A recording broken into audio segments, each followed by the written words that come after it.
Greetings for the day, dear students. In the chain of my lectures on terpenoids, today I will discuss the structural features of terpenoids. It includes the isoprene rule and the special isoprene rule. Moreover, I will also discuss the classification of terpenoids. So, let's start the isoprene rule. The most important structural feature of nearly all the terpenoids is their derivation from one monomeric structural unit, that is isoprene, and hence they are sometimes also referred to as isoprenoid compounds. The divisibility of nearly all the terpenoids into isoprene units was first pointed out by O. Walsh in 1887, for which he got the Nobel Prize in Chemistry in 1910 under the name isoprene rule.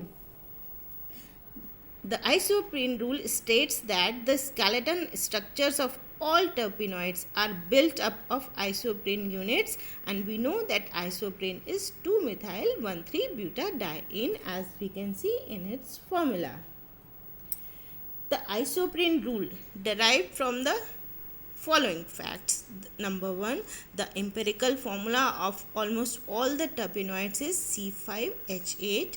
Number 2, the thermal decomposition of all the terpenoids gives isoprene as one of the products. For example, rubber on destructive distillation gives isoprene as one of the products. Now, the isoprene rule has been confirmed by some facts. Number 1, isoprene when heated to 280 degrees centigrade, it yields dipentene, which is a naturally occurring terpenoid. Number 2, isoprene may be polymerized to yield rubber-like product. So, these 2 points confirm the isoprene rule. Now, we come to the special isoprene rule. Now, even not only the presence of isoprene units, but their special type of arrangement is found to be present in nearly all the terpenoids. Ingold in 1925 formulated this observation under the rule, the special isoprene rule, according to which the isoprene units in terpenoids are usually joined in head to tail fashion. That is, the 1,4 linkages are present in them. The branched end of the isoprene unit is called the head. For example, in these two diagrams, we can see the 2 isoprene units. The branched end is called the head and the other end is called the tail. So, when 2 isoprene units unite, they are joined in head to tail fashion. Now, there are some violations of isoprene rule, because the isoprene and the special isoprene rules have been of great value as the working hypothesis in the structural elucidation of terpenoid compounds. But it must be noted that the isoprene rule is not, of course, a rule in the sense that it is a natural law, and it is simply a summary of experience. There are departures from it and apparent violations of it. For example, as we can see in the compound krypton, it has only 9 carbon atoms instead of 10. So, here the isoprene rule is violated, because if isoprene rule is followed, then the carbon atoms must be in the multiples of 5. Similarly, in the compound lavandulol, we can see the 2 isoprene units are present, but there are 3-4 linkages instead of 1-4 linkages. So, here also the isoprene rule is violated. Similarly, there are many examples of where we can see that special isoprene and isoprene rules are not followed. Now, we come to the classifications of the terpenoids. The terpenoids have been classified on the basis of number of isoprene units which are present in them.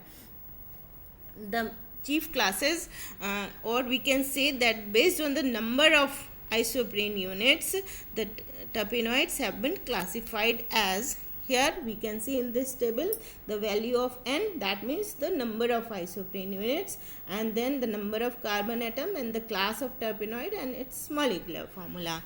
So, if the terpenoid contains 1 isoprene unit, the number of carbon atom obviously will be 5, and these are called hemiterpenes or simply isoprene. When N is 2, these are called monoterpenes. When the number of isoprene units is 3, they are called sesquiterpenes.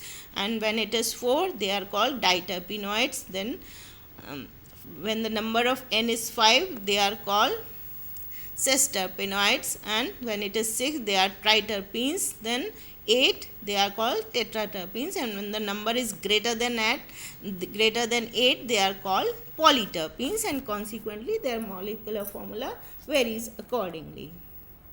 Now, in addition, Rowland reported that first pentaterpenoid, an acyclic unsaturated alcohol, selanosol. In addition to hydrocarbons, each class of is further represented by certain oxygenated derivatives such as alcohols, aldehydes and ketones. Now, each class of terpenoid except the hemiterpenes, which is represented by single member, that is isoprene, and even that does not occur in nature. Every class is further classified into subclasses on the basis of number of rings present. Here we can see there are acyclic terpenoids. Monocyclic terpenoids means they have one ring in their structure. Bicyclic terpenoids, that is they have two rings in their structure. Tricyclic, 3 rings. Tetracyclic means 4 rings, and so on. First we will see the monoterpenes.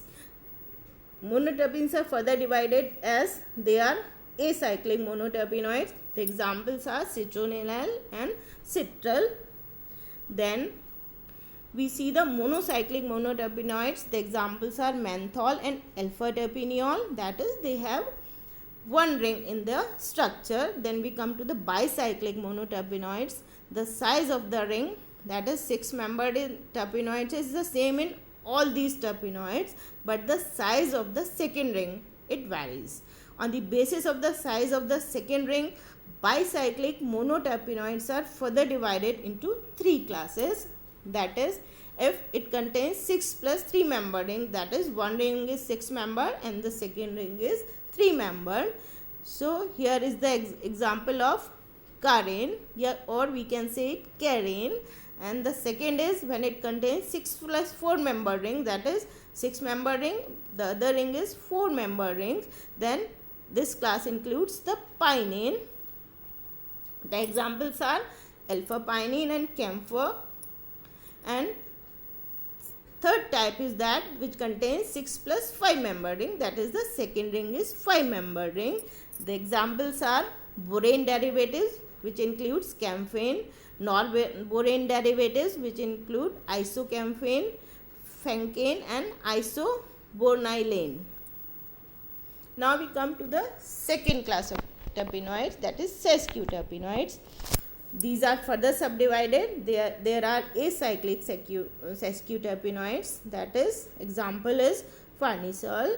The monocyclic sesquiterpenoids, the examples are bisabolene and gingiberine. Bicyclic sesquiterpenoids, the examples are cadinine.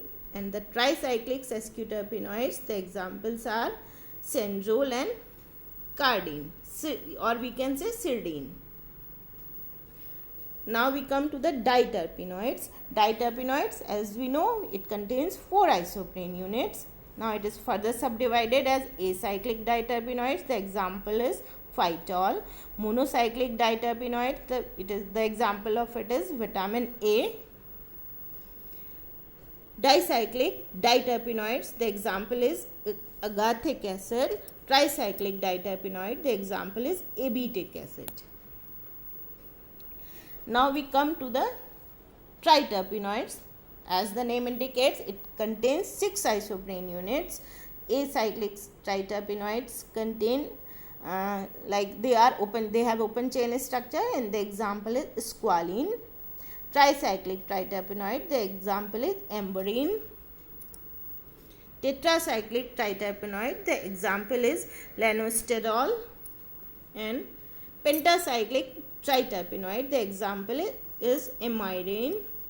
And this is all about the classification of terpenoids. So in the next lecture we will discuss the general methods of structure determination of terpenoids. Thank you. Have a nice day.